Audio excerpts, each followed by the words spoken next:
Hello friends, welcome to my kitchen. আজি মই বনাব লৈছো খাচী মাংস বনাম।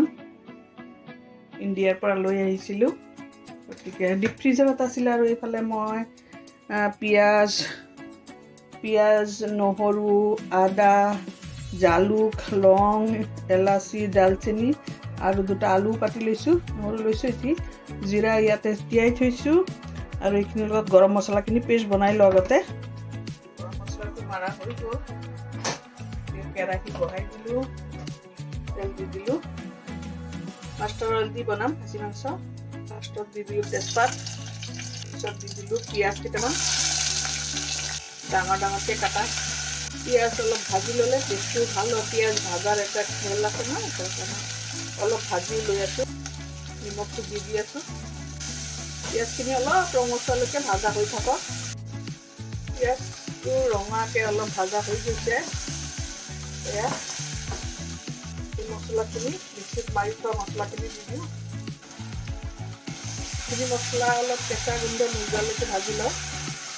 সব আছে ইয়াতে আদা গৰম মছলা পিঁয়াজ নহৰু গোটেইখিনি দি দিছোঁ এইখিনি মিক্সিত দি দিওঁ এইখিনি অলপ ভাজি লওঁ কেঁচা গোন্ধ নোযোৱালৈকে অলপ সময় ভাজি লওঁ ভাজা হ'লে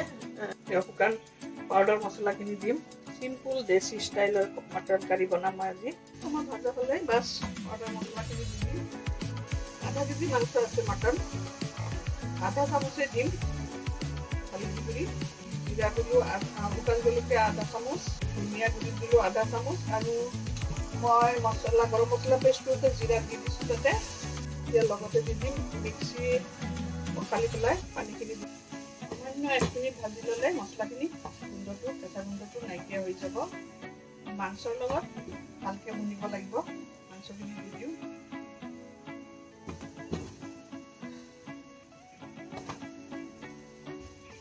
এতিয়া মাংসখিনিৰ লগত ডিপ ফ্ৰিজত আছিলতো অলপ সময় লাগিব হালধি দি গৰম কৰা আছে বস্তুটো ভালকৈ অলপ সময় ধুই ল'ব লাগিব 2-3বাৰ 2-3বাৰ অলপ অলপ পানী দি ভালকৈ মাংসখিনি ভুনা কৰি ল'ব লাগিব অলপ ভাজা কৰিব লাগিব মাংসৰ টেষ্টটো তেতিয়া আহিব আৰু একদম ঘৰেলু তৰকাৰী দেশী ষ্টাইল সেইটো ষ্টাইলতে মই বনাই আছোঁ মাংসটো ছোৱালীয়ে খাব ৰেষ্টুৰেণ্ট ষ্টাইলটো খায়ে থাকে বনোৱা ধৰণে খাব আৰু অলপ পানী দি দিওঁ সামান্য মছলাৰ লগত ভালকৈ ভুনা হৈ যাওক কালাৰ আহি গৈছে অলপ ঢাকি দিওঁ চিমত অলপ ভাজা হৈ থাকক 5 মিনিট উতলিছে এতিয়া গুচাই চাওঁ ভুনা হৈছে নে নাই মছলাৰ লগত ভালকৈ ভুনা হৈ আৰু একবাৰ ভুনা হ'ব অলপমান পানী দি দিলোঁ আৰু অলপ সময় ভুনা হৈ লওক 5 মিনিট হৈ থাকক মাংসখিনি ভুনা হৈ গৈছে যিমান ভুনা যায় সিমানেই টেষ্ট হয় একচুৱেলি মাংস মছলাৰ লগত ভুনাৰ ওপৰত টেষ্টটো ডিপেণ্ড কৰে হৈ গৈছে ভুনা আৰু এতিয়া দি দিম মই আলু 4টা আলু দি দিছোঁ যিহেতু চৰ্বিৱালা মাংস গতিকে খাচী মাংসৰ লগত আলু দিলে টেষ্ট হয় আৰু ডাঙৰ ডাঙৰ দিলে মনটো ভাল লাগে চাই পেলাই বহুতে খাচী মাংসৰ লগত আলু খাই বহুতে ভাল পায় ময়ো চৰ্বিৱালা হ'লে ভাল পাওঁ সেইকাৰণে দি দিলোঁ মোৰ ছোৱালীও ভাল পায় গতিকে এতিয়া ধুনীয়াকৈ সিজি যাব চিমত দি দিম ধুনীয়াকৈ সিজি যাব অলপ জুইটো বঢ়াই দিলোঁ আলুৰ লগত সামান্য অলপ ভাজি লওঁ একচুৱেলি এনেকৈ ভুনা কৰি থাকোঁতে গৰম পানী দি ভুনিলে বেছি ভাল হয় অলপ 1 মিনিট আধা মিনিট ভাজি লওঁ আলুৰ লগত এনেকৈ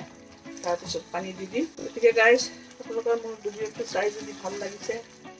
লাইক শ্বেয়াৰ কৰিবলৈ নাপাহৰিব ফেচবুকত যদি চাই তেনেহ'লে মোৰ আইডিটো ফ'ল' কৰি দিব আৰু ইউটিউবত চালেতো ছাবস্ক্ৰাইব কৰি দিবই আৰু লাইক কমেণ্ট কৰি শ্বেয়াৰ কৰি লগত থাকিব লাইক শ্বেয়াৰ কৰি উৎসাহিত কৰিব তেতিয়া আৰু ভাল ভাল ভিডিঅ' দিবলৈ মই ভাল লাগিব আৰু মন যায় আৰু যেতিয়া মোৰ ভিউৱাৰে ভাল ভাল কমেণ্ট দিয়ে তেতিয়া আৰু বনাব মন যায় আৰু গতিকে আলুৰ লগত অলপ ভুনা হৈ গৈছে গৰম মছলাটো দিয়ে দিছোঁ লাষ্টত নিমখ চেক কৰিম আগতে অলপ পানী দি মাংসখিনি উতলাই ল'ম এতিয়া পানী দি দিওঁ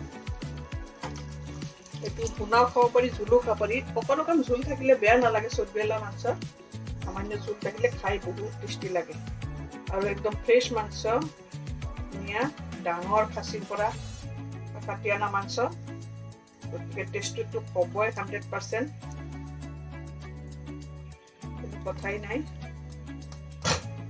এতিয়া গাইছ সিজিবলৈ দি দিওঁ ঢাকন দি 10 মিনিট উতলাৰ পিছত মাংস ফ্ৰাই হৈয়ে যাব এতিয়া গাইছ মোৰ তৰকাৰী হৈ গ'ল